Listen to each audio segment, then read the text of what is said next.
Hi mga kagaygay. Today is Monday, kaya makakapaglinis tayo dahil may pasok si Bibi.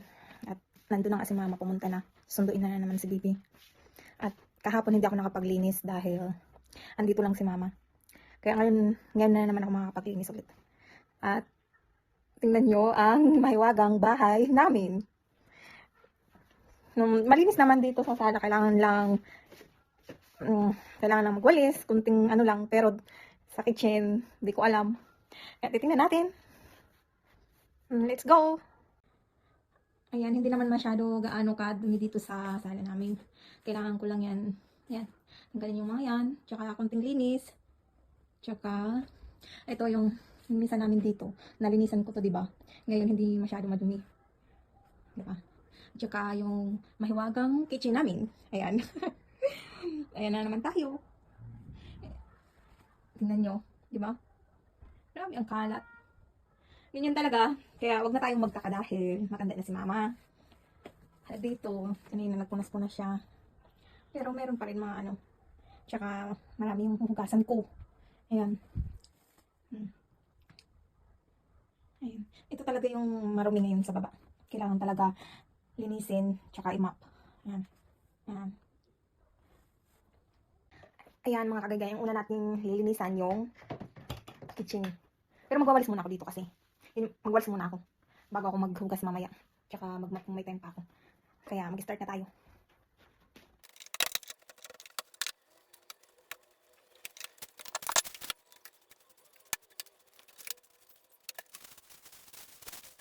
At ayan mga kagay, sa sala na tayo magwalis.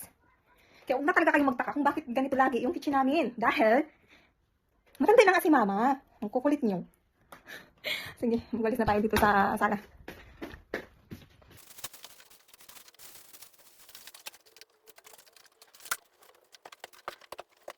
Mga kagay, ito nga pala, gusto ko na itong labhan kasi sobrang dumi na. Kaso lang, walang pamalit. Kaya, ayan, hinahayaan ko lang muna siya. Pero, tatanungin ko yung asawa ko kung pwede na labhan ko to. Kasi baka mamaya, pag nilabhan ko to, sabi, ba't nilabhan pa eh? Alam naman walang pamalit eh. Alam mo naman, diba? Kailangan talagang magpaalam.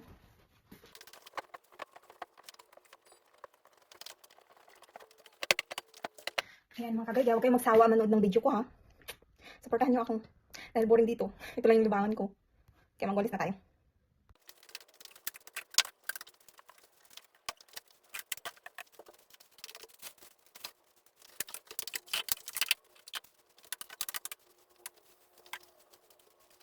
At ayun mga kagagay, maghuhugas muna tayo. Tapos na ako magwalis, pero hindi ako nagmap. Siguro mamaya na lang. Maghuhugas muna ako kasi para pagdating mamaya ni mama, wala nang hugasan. Kasi magluluto din kasi siya eh. Tingnan mo yung mukha ko. Tingnan niyo yung mukha ko. Halatado na walang makeup. Kitang-kita sa iPhone yung pagmumukha ko. Ayun, maghugas na tayo mga kagagay kasi para makapag-map pa ako. Ayan, mag-start na tayo maghugas. Kaya mga kagagay, huwag na talaga kayong magtaka kung bakit lagi ano yung kitchen namin madumi kasi nga ganun talaga. Pasensya na lang natin si mama kasi matanda na siya. Eh ayaw naman ako nila palinisin pag andito sila, kahit lalo na yung paghugas diyan, ayaw talaga ni mama. Kaya nagagawa ko lang to kung nagsusundo siya kay Bibi at saka kung umalis siya. Ayan, maghugas na tayo.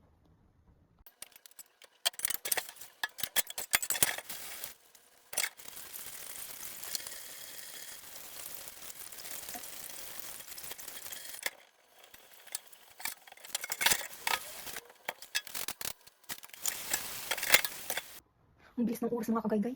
Nung isang araw kasi, nakapaglinis ako ng matagal kasi, nalinis ko lahat kasi, umalis sila, tas ang tagal nila siguro mga 3 hours sila sa labas, or 4 hours gano'n. Maglinis na tayo, linisin ko muna dito kasi, pagdating ng mga malinis.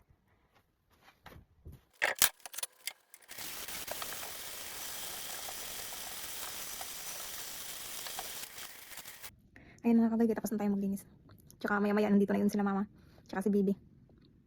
Ang bilis ng oras eh, pag nagsusundo si mama. Ang bilis ng oras.